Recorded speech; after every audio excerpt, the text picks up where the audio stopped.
I want to start by sending condolences, personal and on behalf of the people of Homa Bay, to the many families that today are mourning their loved ones. The reality is hitting slowly. Many people are still in denial that the little boys and girls who left their homes yesterday are today sleeping in a morgue.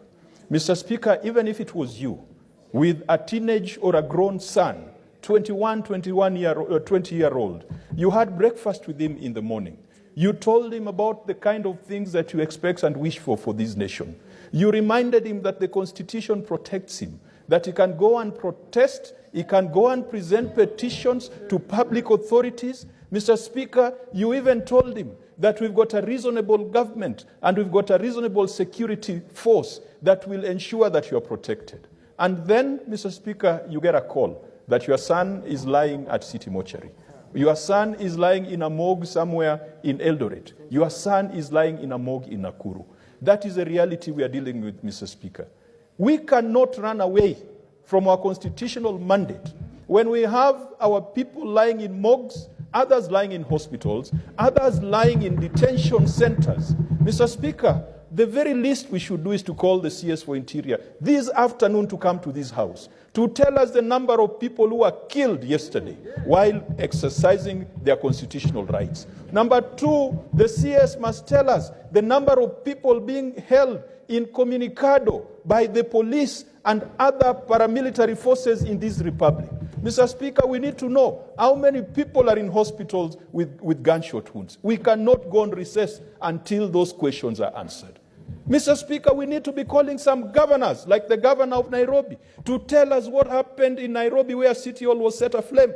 Mr. Speaker, I know people are saying that when I call him to the Public Accounts Committee, he will tell me all the records were burnt by Gen Z. When you go to ask him for his academic certificate, he will tell you that it was burnt by Gen Z. We need to put a stop to this nonsense, Mr. Speaker. We cannot go on recess until these issues are resolved. Mr. Speaker, we must put a stop to the arrogance that we are seeing in the ruling class of this country.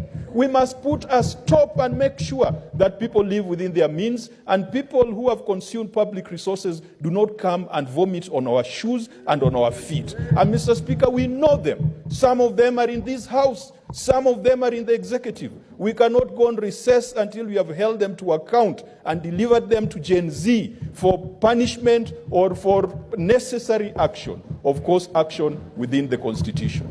Mr. Speaker, why do we want to run away from our duty when Parliament sits even when a country is at war? Is it because we don't have lunch? If we don't have lunch, Senator Hamida has always provided meals for us.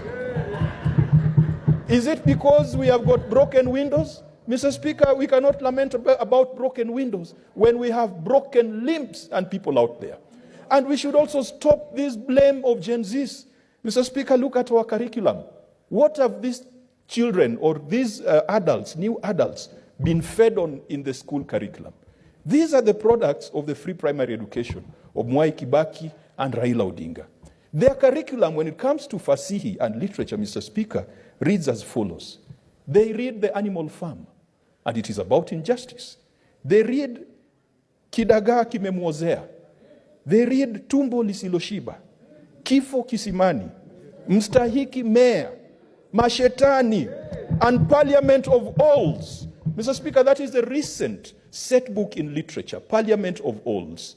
And then you blame Gen Zs for coming to this parliament, a parliament of alls, a parliament of sellouts, a parliament of turncoats, a parliament that is completely insensitive to them. We are the ones who have fed them this kind of literature, and we are reaping what we sowed at this moment. Mr. Speaker, we cannot go on recess until the president apologizes to the youth of this country.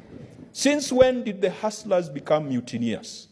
Since when did our hustlers and children become wankers? Mr. Speaker, since when did our Gen Zs, our children, become saboteurs? Since when did they connive to commit treason? Mr. Speaker, the youth and the public and the nation deserves an apology, not the intransigent posture that we saw from President Ruto yesterday. And leadership, Mr. Speaker, sometimes we need to go back to the Bible. Look at the book of Exodus and how God hardened the heart of Pharaoh. Not once, not twice, not thrice, but almost 5 times. But eventually, God was trying to teach Pharaoh a lesson. Pharaoh William Ruto, God is teaching you a lesson. You have hardened your heart. Your children are in morgues. They are in hospitals. You are calling them criminals. You are calling them saboteurs. Mr. Speaker, even in the hardest of circumstances, God will rescue his people. And God will rescue his children. God will rescue this nation from the clutches of people who do not care about those who put them in office. They care about state dinners in foreign lands. They do not care about the welfare of the people that they're supposed to represent. We cannot go on recess until we call the president, because the Constitution empowers us to call any person, and that includes the president, to come here as a chair of the National Security Committee and to tell us the actions that they are taking to ensure that the cost of living is managed, but also the flagrant abuse of human rights and constitutional rights is also stemmed. Mr. Speaker, we cannot go on recess until the legal committee carries out an inquiry on the circumstances that led to the mess of yesterday. Until the trade committee talks to small-scale traders in Tomboya and Ronald and find out the extent of losses yesterday. Until the finance committee makes a strong case for Senate to consider the finance bill because it has provisions that relate to county governments. Until this House takes a resolution on the basis of Senator Mtata's letter that Parliament means Senate and the National Assembly, and the Senate must be involved in provision of budgets for constitutional offices and independent offices as per Article 249 of the Constitution. Mr. Speaker, if we went on recess until that date in July, all these things are going to happen, all these things are going to pass, and by the time we come back, it will be water under the bridge. We cannot go on recess until the Cohesion Committee calls for all relevant stakeholders to have a conversation on the intergenerational conflict and the intergenerational divide that we are seeing emerging. Mr. Speaker, we cannot go on recess until the staff of Parliament, their security, their safety and well-being is guaranteed and assured. If anyone bore the brunt of yesterday's disruption, it was our staff. Our officers were not touched, Mr. Speaker. We were safe in Bunge Towers. But many of these clerks sitting here, their windows are broken, they were shaken, the uniforms of sergeant-at-arms were taken away. Mr. Speaker, we cannot go on recess until we are told that the Commission spent $3.2 billion on an advanced security solution. It was tested yesterday. Does it work? We are not going on recess, Mr. Speaker, until we get answers to these questions. Mr. Speaker, we are not going on recess until our friends and brothers and sisters on the other political divide approach their political leader to tell him, as Pharaoh was also cancelled by his counselors, but God has designed that his heart should remain hardened. Please, our colleagues, Senator Cherargei, Senator Lelegwe, you've got the ear and access to the president. What benefit do you get by leading a dead nation, by leading an injured nation, by leading a sick nation, by leading an unhappy nation? Whose happiness is more important? Is it Joe Biden or is it the people of Kenya? President Ruto, we expect you to climb down and we expect you to respond to the concerns of Kenyans. We expect you to talk to your children. We expect you to provide leadership. If that does not happen, Mr. Speaker, the Gen Zs have shown us yesterday what they're capable of doing. Revolutions start like that. If you look and if you read A Tale of Two Cities, which is Charles Dickens' account of the French Revolution, revolutions start like it did yesterday. Do we want a revolution in Kenya? Perhaps we need a revolution. But, Mr. Speaker, I conclude by crying out to my party leader, Raila Amolo Odinga. Baba, we need you. Baba, how I wish you didn't have to go to Addis Ababa.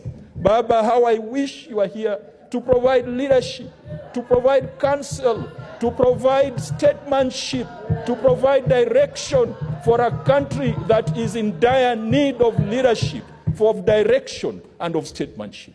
What we don't have in this country is statesmanship. We have politicians. We have people who have come across cash. They do not know how to conduct themselves in the presence of cash. Like someone who has been hungry for too long and finds a huge banquet on the table. They are now just showing us what they call madharau in Swahili. Mr. Speaker, we hope that this nation will not degenerate, because when it goes down, it does not matter whether you're a senator or a member of National Assembly or a member of UDA or Azimio. We all go down. Baba, we need you.